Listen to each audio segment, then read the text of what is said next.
Study with Kalista Nathaniel. Halo semuanya, kenalin, aku Kalista Nathaniel, salah satu siswi kelas 9A yang bersekolah di SMP Negeri 1 Manggar. Apa kabarnya hari ini? Aku harap kalian selalu sehat dan selalu bahagia ya. Coba senyum. Tuh kan, senyumnya manis banget deh. Hari ini aku mau jelasin nih tentang globalisasi ekonomi.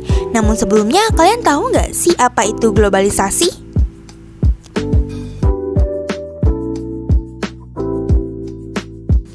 Globalisasi adalah proses integrasi internasional yang terjadi karena pertukaran pandangan dunia, produk, pemikiran, dan aspek-aspek kebudayaan lainnya.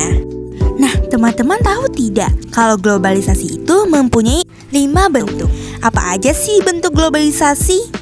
Yang pertama, globalisasi di bidang komunikasi. Yang kedua, globalisasi di bidang budaya. Yang ketiga, globalisasi di bidang ilmu pengetahuan dan teknologi. Yang keempat, globalisasi di bidang transportasi. Dan yang terakhir, globalisasi di bidang ekonomi. Nah, yang akan aku bahas pada video kali ini yaitu globalisasi di bidang ekonomi. Ekonomi. Aku yakin teman-teman udah sering banget nih mendengar kata ekonomi. Pasti saat mendengar kata ekonomi, hubungannya ke kegiatan produksi, distribusi, dan konsumsi kan? Jadi, apa sih itu globalisasi ekonomi? Globalisasi ekonomi adalah peningkatan integrasi ekonomi dan saling ketergantungan ekonomi nasional, regional, dan lokal di seluruh dunia melalui intensifikasi pergerakan barang, jasa, teknologi, dan modal lintas batas. Pertama, saya akan membahas mengenai produksi. Produksi adalah suatu kegiatan yang dikerjakan untuk menambah nilai guna suatu benda atau menciptakan benda baru sehingga lebih bermanfaat dalam memenuhi kebutuhan. Orang yang melakukan produksi disebut dengan produsen. Ada 6 jenis produksi. Yang pertama, produksi ekstraktif. Produksi ekstraktif adalah kegiatan produksi yang bahannya diambil dari sumber daya alam yang ada di dalam bumi, yang barang tersebut nantinya dijual ke perusahaan lain untuk diolah dan menjadi barang baru. Contoh dari produksi ekstraktif adalah pertambangan dan gali pasir. Yang kedua adalah produksi jasa, yaitu kegiatan produksi yang memiliki tujuan untuk menjual jasa atau keahlian tertentu yang dimilikinya. Selain itu, produksi ini adalah produksi yang membantu dan memperlancar proses produksi tanpa ikut membuat barang itu sendiri. Contohnya perbankan, akuntansi, dan asuransi. 3. Produksi industri, yaitu kegiatan produksi yang bertujuan untuk mengubah bahan baku menjadi barang jadi atau setengah jadi yang kemudian dijual ke konsumen. Yang keempat adalah produksi agraris, yaitu kegiatan produksi yang memanfaatkan sumber daya alam seperti tanaman dan hewan untuk menghasilkan produk yang dibutuhkan oleh masyarakat banyak dengan melalui tahap pengelolaan yang baik dan benar. Contoh dari produksi agraris ialah pertanian, perkebunan, dan peternakan. Yang kelima adalah produksi pengangkutan, yaitu produksi yang kegiatan produksinya bertujuan untuk melayani pendistribusian atau pemindahan barang dari produsen menuju tempat terdekat dengan konsumen. 6. Produksi perdagangan, yaitu kegiatan produksi yang memiliki peran sebagai penghubung antara produsen dengan konsumen, atau bisa juga diartikan sebagai produksi yang mengumpulkan dan menjual kembali hasil produksi kepada yang membedakan untuk memperoleh keuntungan. Contoh dari kegiatan produksi ini ialah satu perajin batik yang membuat batik tulis untuk menghasilkan kain batik. Yang kedua adalah pabrik yang memproduksi masker. Dan contoh yang ketiga adalah produk jasa, yaitu tukang cukur rambut memotong rambut pelanggannya. Yang kedua, saya akan membahas tentang konsumsi. Manusia setiap harinya melakukan kegiatan produksi dengan tujuan untuk memenuhi kebutuhan hidupnya.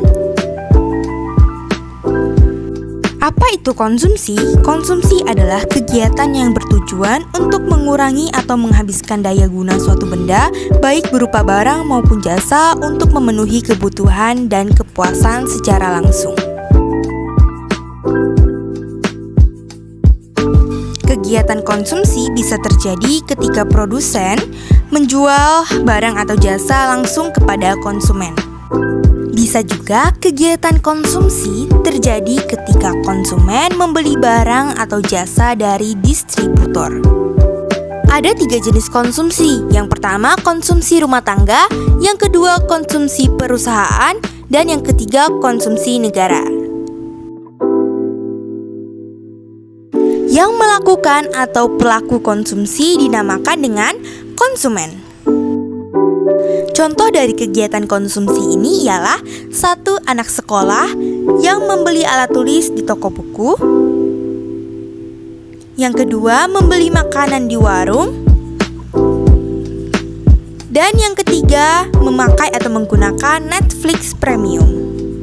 Yang ketiga, saya akan membahas mengenai distribusi. Apa itu distribusi? Distribusi dapat diartikan sebagai kegiatan pemasaran yang berusaha memperlancar dan mempermudah penyampaian barang dan jasa dari produsen kepada konsumen. Pelaku atau orang yang melakukan kegiatan distribusi ini dinamakan dengan distributor. Distribusi dilakukan sehingga penggunaannya sesuai dengan yang diperlukan, seperti penggunaan jenis, jumlah, harga, tempat, dan saat dibutuhkan. Salah satu dampak negatif dari globalisasi ekonomi ini ialah ketimpangan ekonomi. Selama periode tahun 1970 hingga 2000, globalisasi ekonomi menimbulkan ketimpangan ekonomi di berbagai belahan negara di dunia. Kemiskinan terjadi di banyak negara yang menerapkan globalisasi ekonomi ini. Contoh negara yang mengalami ketimpangan ekonomi ini ialah Botswana dan Afrika Selatan. Negara Indonesia menempati peringkat 62 dengan ketimpangan ekonomi tertinggi di dunia. Nah teman-teman, selain globalisasi ekonomi ini mempunyai banyak dampak negatif, ternyata globalisasi ekonomi ini juga mempunyai dampak positif. Seperti yang pertama, globalisasi ekonomi mampu menstimulasi tumbuhnya perekonomian di negara tujuan yang mayoritas adalah negara berkembang. Dan yang kedua, globalisasi ekonomi ini membuat lebih terbukanya mekanisme dan kesempatan investasi di kancah internasional.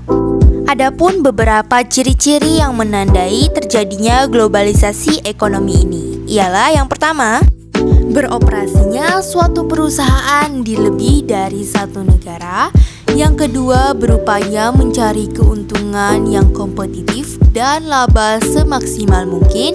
Yang ketiga, mudah dijangkau secara geografis karena sumber operasinya ada di seluruh dunia. Dan yang terakhir, membuka peluang bagi masuknya produk global ke pasar domestik. Sekian yang dapat saya sampaikan, kiranya ini bermanfaat bagi kita semua. Terima kasih untuk teman-teman yang sudah menonton. Goodbye and see you soon.